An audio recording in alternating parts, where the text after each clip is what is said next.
To live well is not merely to feel deeply, it is to think clearly. To be free is not simply to choose, it is to choose wisely. And to be whole is not to be ruled by desire, fear, or impulse, but by reason, the highest power of the human soul. Let reason rule the soul as a timeless call to order, to discipline, and to the inner sovereignty that comes from aligning emotion, action, and intention with truth. Someone will write or tweet or post something that makes me stop whatever it is I am doing and pay attention because they've hit upon some nugget of wisdom that is worth unpacking and discussing. However, if we zoom out and take a step back, we can see that at the heart of every societal ill lies a deficiency in character. Take, for instance, the political polarization that has come to define our public discourse. In Stoic and Platonic philosophy, reason is the divine faculty within us, the part of the soul capable of perceiving order, discerning right from wrong, and making decisions aligned with virtue and wisdom. To be just, and therefore truly fulfilled, is to let reason guide the other parts. When appetite rules, we fall into addiction. When spirit dominates without direction, we become angry or proud. But when reason leads, the soul becomes balanced. Our decisions, our behaviors, and our attitudes are often more influenced by stories and narratives than by cold hard facts and figures. When we tell stories that prioritize empathy, understanding, and respect, we are affirming these values as essential to the human experience. We are sending a message to ourselves and to others that these are the qualities that define us, that they are the qualities that we strive for, that they are the qualities that make us better human beings.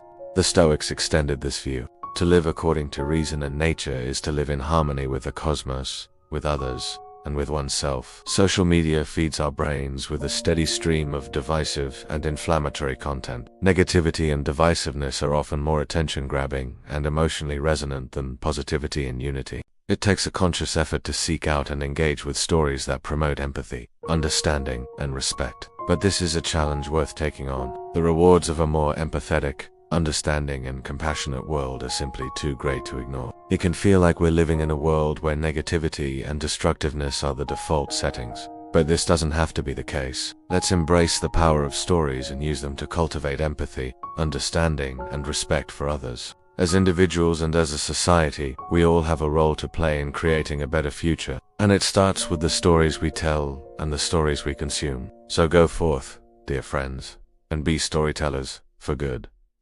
Let reason rule the soul. We have the power to change the narrative, to tell different stories, to create a different world. It starts with each of us, with the stories we choose to tell and to consume. Conversely, when we tell stories that promote division, hatred, and apathy, we are inadvertently affirming these destructive qualities.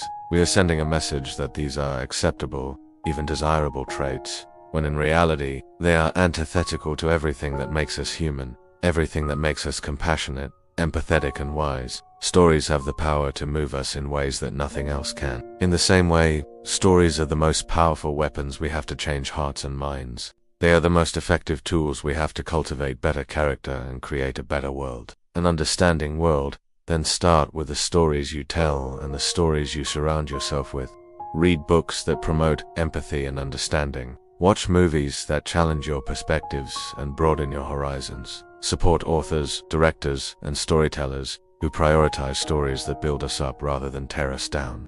Make a conscious effort to seek out and engage with stories that reflect the values and qualities that you want to see more of in the world. Yet despite their power, stories are often overlooked as a means of addressing societal problems. We tend to focus on more tangible solutions, on laws and policies, on punishments and penalties, all of which have their place, but none of which can match the transformative power of stories. They can inspire us, challenge our perspectives, and leave a lasting impact on our values and beliefs. By immersing ourselves in stories, we open ourselves up to new ways of thinking and seeing the world. We develop empathy and understanding for characters and situations that we may not have otherwise considered, and in doing so, we cultivate better character. At its core, it's not really about policies or ideologies. Think about the books you've read, the movies you've watched, the TV shows you've binged. Well, the answer, of course, is stories that reflect the values and qualities that we want to see more of in the world. Stories that prioritize empathy, understanding, and respect over division,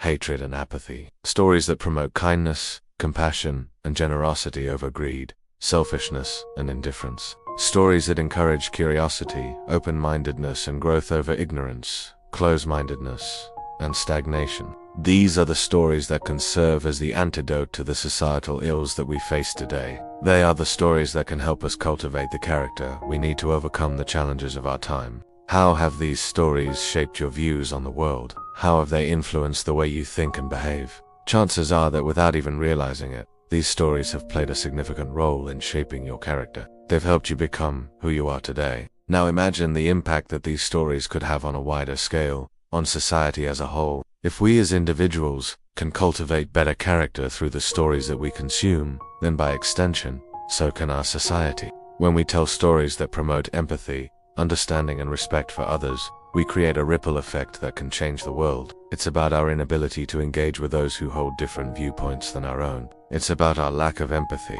our inability to understand or even acknowledge the perspectives of others. This lack of character, this deficit in empathy and understanding, is what fuels the fire of division and prevents us from coming together and finding common ground. And that happened recently when this individual wrote, "The cure for society is character.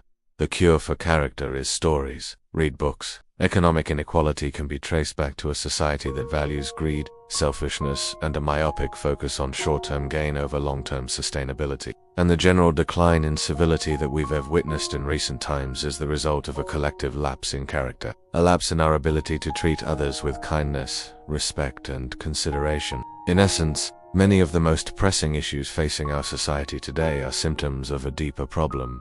A problem of character. I love this tweet because it speaks to the importance of cultivating good character and the powerful influence that stories have in shaping our understanding of the world and ourselves. It also happens to be one of the most underrated things that we can do as individuals and as a society. So let's discuss it. When we think about the problems facing our society today, whether it's political polarization, social unrest, economic inequality, or a general decline in civility, it can feel like we're at a loss. Like there are no solutions, no light at the end of the tunnel.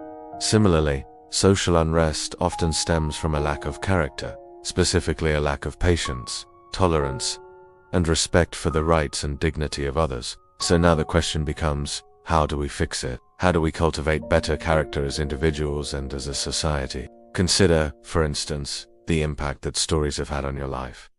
But what kind of stories should we be telling? What stories can help us cultivate better character as a society? Think of it this way. Every story is a reflection of humanity, a glimpse into the complexities of the human experience. As Nelson Mandela once said, education is the most powerful weapon which you can use to change the world. We live in an age where we're constantly bombarded with negativity. Think about it. If you want to be an agent of change, if you want to contribute to a better, more empathetic, of course, this isn't easy. In conclusion, let's remember that stories have the power to shape our character, to change our perspectives, and to create a better world.